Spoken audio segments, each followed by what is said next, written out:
Your retirement calculators are wrong. Everyone now again will email me, I got this retirement calculator, what do you think? I had a guy email me a couple today from the fire people, and I gave it a look-see-loo, and the first thing that jumped out at me, I'm like, we're using historical rates of return. I don't care about historical rates of return. I don't know why you would use that. I mean, it's nuts to me, man. All right, so some other guy said, Josh, in one of my videos I did the other day, you're using Medicare Part B is, what did I say? I used $200. He goes, it's actually $174. All right, for your old buddy Josh, I like to overestimate bad things and underestimate good things in my software, the software for Right Capital. And that means I inflate healthcare expenses by 5.5%. I overestimate the cost of Medicare Part B. I got Part D at $50, and I think that's probably a little bit high too. And I use supplemental policies plus out-of-pocket expenses as well. All right, so I overestimate the bad things, I underestimate the good things. I only have Social Security cost of living at 2.4, where Medicare cost of living adjustments are 5.5. And, that's just what I do. So, and I don't use historical rates of return for stocks. I don't know why you would do that, dude. It boggles my mind. Why use... I mean, think about it. Let's say you had I need in my head because I'm a simple-minded caveman. You got a 15% standard deviation, and you had a 10% median rate of return. All right, so a 15% standard deviation, we times that by 3, that's 45. That means the upside, we have 45 plus 10. On the upside, we could be up what? 55. On the downside, we could be down 35. All right, so remember, if we have a 10% rate of return, expected rate of return, and a 15% standard deviation, our volatility difference is 55 on the up and 35 on the down. That's we don't know what it's going to be. I don't know. But now compare that to this. A 5% expected rate of return with a 15% standard deviation. All right, 5% median expected rate of return. See, the dogs are rebelling here. All these Finnies over here. So funny. We got a rebellion of the dogs. All right. So now, standard deviation is still 15. All right, so we take 15 times it by 3. We have 45%, just like we did before. We plus the 45 with 5. That means the high end is 50. The low end is what? 40. You see the difference? So a lower expected rate of return with a similar standard deviation means lower on the high end and higher on the low end.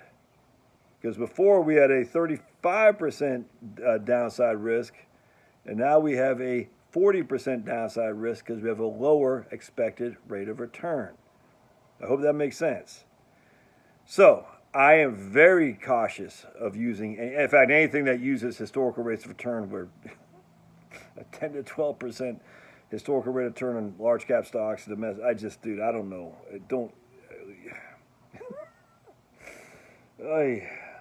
I'm not saying all. I'm sure there's a way you can adjust your median rate of return and your standard deviations. I haven't seen much in terms of software ability to do that. Does FireCalc do that?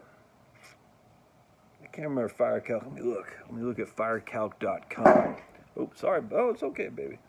Let's look at firecalc.com. Firecalc.com. Let's see if they allow us to model rates of return differently than what the historic ones are. So we're going to go to our portfolio, firecalc.com. I love this software. I do. Big fan, long time, first time. And okay, it's taking a long time. So let's talk while it's taking a long time to... Oh, here we go. Yeah, it doesn't look like it. Portfolio. Okay, there we go. Yeah, right on. Yeah, but random. There we go. Sweet. It does. A portfolio of random performance with a mean total return portfolio of XYZ and a standard deviation. Yeah, there you go. Sweet. And so it gives you a FireCalc calculation.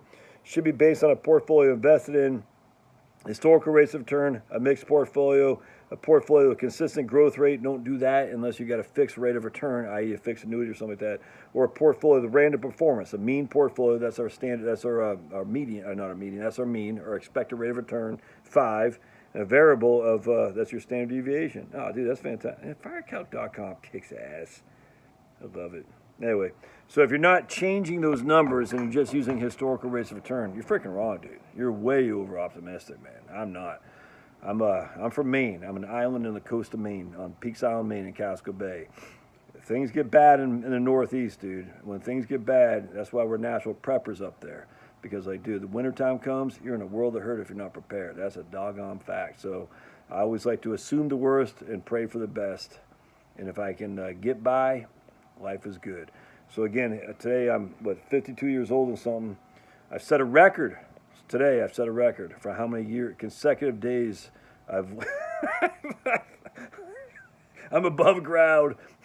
The guy I was talking to in Publix yesterday, I was ringing up, and he said, how you doing? I said, man, just breathing. Just breathing. He goes, that's good. He goes, yeah, I'm setting records too. I said, yeah, what's that? He goes, I increased my record of consecutive days above ground. Oh, dude, I said, that's fantastic. Oh, starting to get some thunderstorms. All right, we'll see you.